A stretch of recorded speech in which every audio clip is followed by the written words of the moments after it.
तो दोस्तों, पहले जहां हॉरर और कॉमेडी दो सेपरेट टाइप की मूवीज आती थी, वहीं अब ये दोनों जॉनरा साथ मिलकर बहुत धूम मचा रहे हैं, जिसमें बॉलीवुड की भूल भुलैया फ्रेंचाइजी और मैड डॉग सिनेमैटिक यूनिवर्स काफी फेमस और हिट है।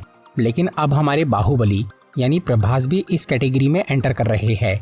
उनकी लेटेस्ट फिल्म द राजा साहब इसी थीम पर बेस्ड है और अब इस मूवी का टीजर आ चुका है, जिसमें हॉरर और कॉमेडी का जबरदस्त कॉम्बिनेशन दिख रहा है।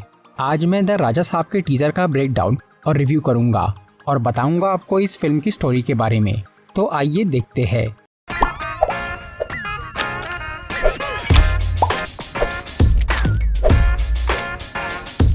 सबसे पहले तो ये कहना पड़ेगा कि भले ही मूवी वालों ने इस वीडियो को टीजर कहा है, लेकिन इसका ड्यूरेशन 2.5 मिनट है, मतलब एक ट्रेलर जितना लंबा।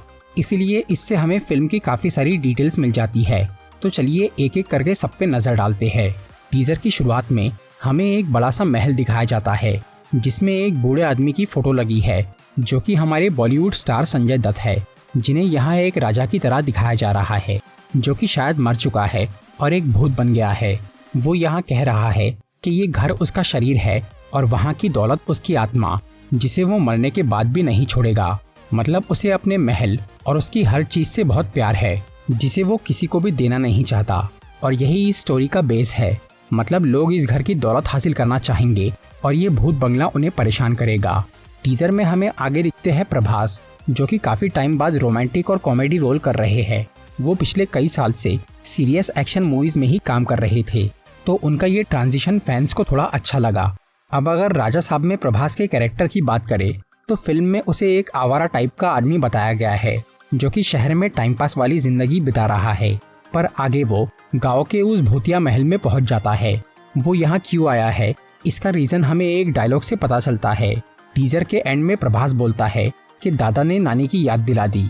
इसका मतलब है कि ये घर उसके दादा का है, जो कि एक भूत बन गया है और प्रभास यहाँ अपनी खानदानी दौलत हासिल करने आया है, क्योंकि वो खुद आवारा है और शॉर्टकट से पैसे कमाना चाहता है। तो टीजर में ऐसा दिखाया जा रहा है कि संजय दत्त उस महल का राजा है और प्रभास उसका पोता, लेकिन मुझे ऐसा नहीं लगता। कुछ सीन्स को ध्यान से देखने पर एक अलग ही कहानी समझ में आती है। टीजर में कई जगह पर ब्लैक मैजिक से रिलेटेड चीजें दिखती है। खास तौर से ये कमरा काले जादू के सामान से भरा है, जिसके बाहर के दरवाजे पर बहुत सारे धागे और मंत्र कवच वगैरह लगा है। इसे देखकर भूल भुलैया फिल्म के उस दरवाजे की याद आ रही है, जहाँ मंजुलिका कैद थी। इस रूम के बीच में अस्थियों का एक घड़ा रखा है, जो कि अचानक फूट जाता है और उसमें की राख पूरे घर में फैलने लगती है। ये देखकर ऐसा लग रहा है कि उस घड़े में कोई आत्मा कैद थी, जो कि अब किसी तरह आजाद हो गई है और उसी का भूत सबको परेशान कर रहा है। टीजर में संजय दत्त के कैरेक्टर को जिस तरह दिखाया गया है, उससे सबको यही लगेगा कि वही इस घर का भूत है। हालांकि ये सच भी हो सकता है, पर कई सीन्स में संजय दत्त का कैरेक्टर जिंदा इंसान की तरह नजर आता है। एक सीन में वो यहाँ काफी बूढ़ा है और पियानो बजा रहा है, और दूसरे सीन में वो जवान है और काला जादू कर रहा है। तो इससे कहानी की दो थ्योरी बनती है। एक तो ये कि संजय दत्त एक बुरा राजा था, जो कि मरने के बाद भूत बन गया और उसकी आत्मा को किसी ने इस घड़े में कैद कर दिया था, लेकिन अब वो आजाद हो चुका है और उसने काले जादू की मदद से एक नया शरीर बनाया है, जो कि पहले बूढ़ा था पर बाद में वो जवान हो गया और वो फिर से अपनी दौलत पे राज कर रहा है। इसीलिए उसने यहाँ कई सारे गहने पहने हैं और प्रभास उसका पोता है, जो कि अपना अधिकार लेने आया है, लेकिन ये जालिम दादा उसे कुछ नहीं देना चाहता। तो ये तो वो बेसिक स्टोरी है, जो कि टीजर देखकर कोई भी गेस कर सकता है। पर दूसरी थ्योरी ज़्यादा इंटरेस्टिंग और सही लग रही है, जिसके हिसाब से संजय दत्त का कैरेक्टर कोई राजा नहीं है, बल्कि वो एक बुरा जादूगर है, जिसने अपने काले जादू से असली राजा को मार के उसकी सारी दौलत हड़प ली और खुद उस महल पे कब्जा कर लिया और उसने राजा की आत्मा को कैद कर दिया, जो कि अब वो घड़ा फूटने से आज़ाद हो गई है। तो अब सवाल आता है कि जब संजय दत्त एक बुरा जादूगर यानी विलेन है, तो फिर असली राजा कौन है? इसका जवाब ये है कि प्रभास इस मूवी में डबल रोल में है और फिल्म के मोशन पोस्टर में हम उसका दूसरा रूप देख सकते हैं, जिसके कपड़े और अंदाज एक राजा जैसा है। तो इसका मतलब ये है कि इस महल का असली राजा इस जवान प्रभास का दादा या पूर्वज था, जिसकी आत्मा अब उस जादूगर से अपना बदला लेना चाहती है। टीजर के एक सीन में उस महल में कई सारे मजदूर खड़े हैं और ये सीन एक्चुअल में अपसाइड डाउन है। मतलब वो सब लोग महल की छत पे मौजूद है और उनके बीच एक कुर्सी पर कोई बैठा हुआ है, जिसने एक मजदूर को उल्टा लटका के रखा है। इस कुर्सी वाले आदमी को ध्यान से देखने पर लग रहा है कि ये प्रभास का वो राजा वाला अवतार है, क्योंकि उसके कपड़े वो मोशन पोस्टर वाले लुक से मैच हो रहे हैं। तो हो सकता है कि ये सब मजदूर संजय दत्त यानी उस जादूगर के लिए काम करते हैं, जो कि इस राजा के भूत से निपटने यहाँ आए हैं। क्योंकि टीजर के एक सीन में यहाँ वैसा ही एक मजदूर उस जादूगर को कुएं में उतरने में मदद कर रहा है, और ये सीन बिल्कुल तुम्बाड़ फिल्म जैसा लग रहा है। मतलब कई मूवीज की नकल करके ये फिल्म बनाई गई है। फिर आगे कुछ सीन्स में प्रभास हमें काफी हैरान और परेशान दिखता है, जैसे उसे कुछ पुरानी बातें याद आ रही है। तो एक पॉसिबिलिटी ये भी है कि प्रभास अपने पूर्वज का पुनर्जन्म है, जिसे अपने पिछले जन्म की घटनाएं याद आ रही है। फिर टीजर के एंड में वो उस महल में खड़ा है जो कि जल रहा है, और प्रभास वहाँ खुद ही आग लगा रहा है। इस महल को जलाने का रीजन ये हो सकता है कि वो अपने दादा की आत्मा को मुक्ति दिलाना चाहता है, या फिर वो उस जादूगर की बुरी शक्ति को रोकने के लिए महल को तबाह कर रहा है। टीजर की एक्स्ट्रा डिटेल्स की बात करें तो कुछ सीन्स में हमें इस महल में एक औरत का भूत भी दिखता है, जो कि एक पेंटिंग से बाहर निकल रही है और उसके बाल सांप जैसे है। फिर टीजर के एंड में हमें एक उल्टी भूतनी नजर आती है।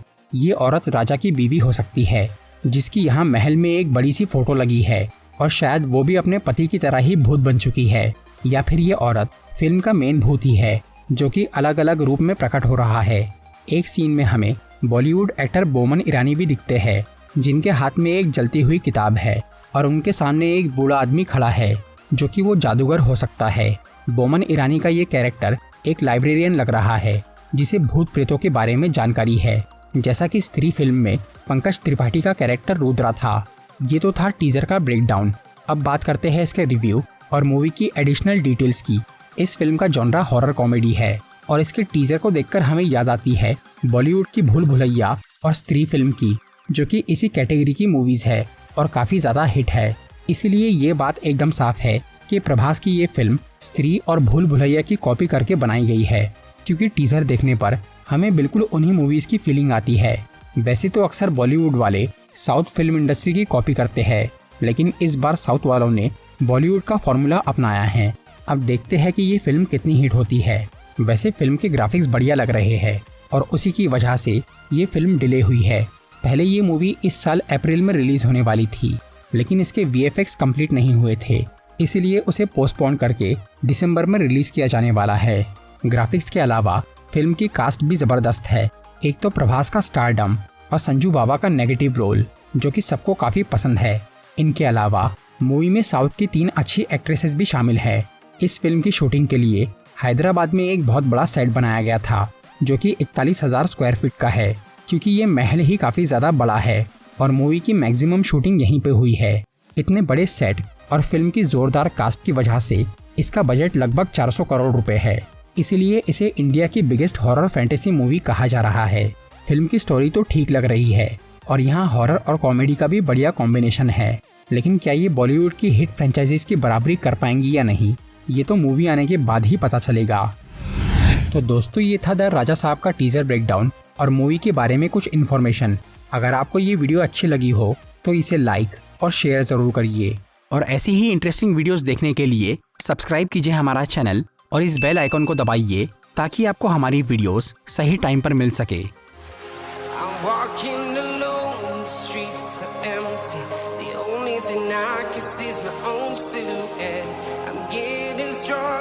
Step by step, the clock is ticking, but there's no time for me.